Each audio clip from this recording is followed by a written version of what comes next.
ما آموزش دعاهای قرآنی را دوام دادیم و امروز از دعای حرف خواهیم زد که در سوره فرقان آمده است. این دعا را خداوند بعد از آنه که آیدی نفرانی به بهشت می در آمده خیلی دور و دراز در همان سوره یادآور شده است بیان میکند. این دعا برای فرزندان یعنی در حق فرزند است و در آیت 74 سوره فرقان آمده است که چنین است: بسم الله الرحمن الرحیم ربنا هب لنا من ازواجنا و ذریتنا قرة اعین واجعلنا للمتقین اماما. ای پروردگار ما، از زنان ما و فرزندان ما به ما روشنی چشم ببخش و ما را پیشوای پرهیزگاران بکن. اینجا عباره قرة اعین این حالت است که در این حالت انسان آرام است و این آرامی و آسودگی او از حساب همسر و فرزندانش است. و باز در دوام مرا پیشوای پرهیزگاران بکن، یعنی ما از خداوند طلب میکنیم که همسری من و فرزندان مرا با ایمان گردان تا در این دنیا من با آنها خرسند باشم. در سلسله گذشته ما از دعای حرف زده بودیم که در حق پدر و مادر بود.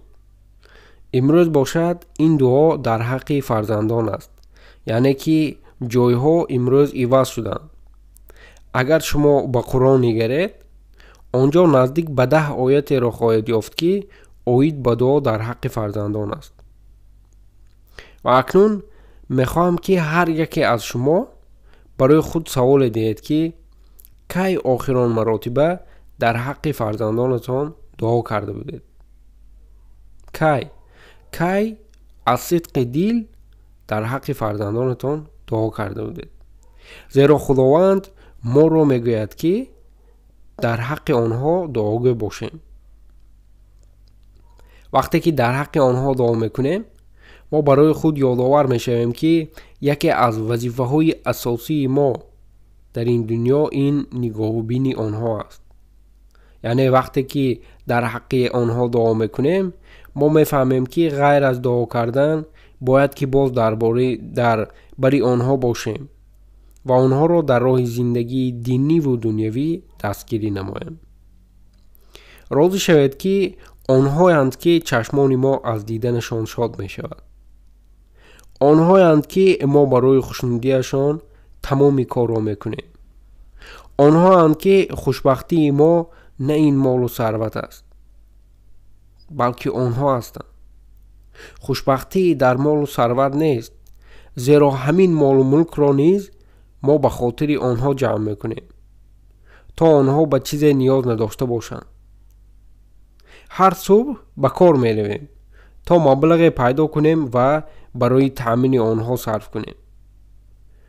ولی اگر فرزندی ما در راه راست نباشد، آداب و اخلاق نیکو نداشته باشد، هر روز آدمان از وی شکایت کنند، این همه مال و ملک برای چی در کار؟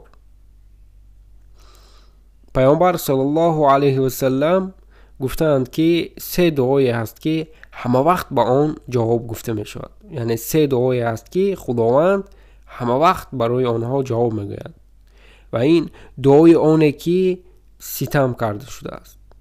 یعنی انسانی را که ستم کردن دعای او قبول می شود و دعای مسافر که دور از خانواده اش است و همچنین دعای پدر و مادر در حق فرزند.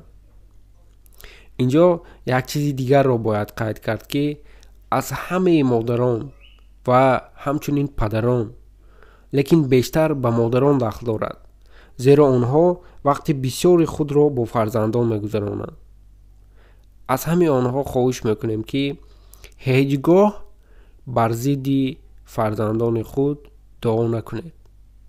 وقتی که عصبانی شدید زبان خود را اداره کنید. اگر احتیاج به جنگ کردن آنها آمد جنگ کنید، لیکن هیچگاه دعای بد نکنید. زیرا اگر دعای شما با همان وقت راست آید که آن دم همه دعاها قبول می شوند، بعد چی می شود؟ این موضوع خیلی کلان است و باز دعاهای بسیار هستند، لیکن امروز تنها آیدی همین دعا حرف زدیم. و باز گفتنی هم که دعاهای قرآنی نیز خیلی زیادند و این سلسله های ما همه آنها را در بر نمی گیرد. لیکن به هر حال ما کوشش کردیم و برای شما از همه پایان شده ترین آنها را پیشکش نماییم. سلسله برنامه‌های ما بعد از یک قسم دیگر به آخر خواهد رسید. اگر مهنت‌های ما برای شما پسند است و می‌خواهید که ما را دستگیری کرده باشید، پس به شبکه‌های ما در یوتیوب، فیسبوک و اینستاگرام آبونه شوید. موادهای ما را به صحیفه‌های خود گیرید، در آنجا نشر نمایید و همچنین به یار دوستان خود نیز بفرستید تا اینکه آنها هم مطالعه کنند. خداوند نگهبان هر یک شما. السلام علیکم و رحمت الله و برکاته.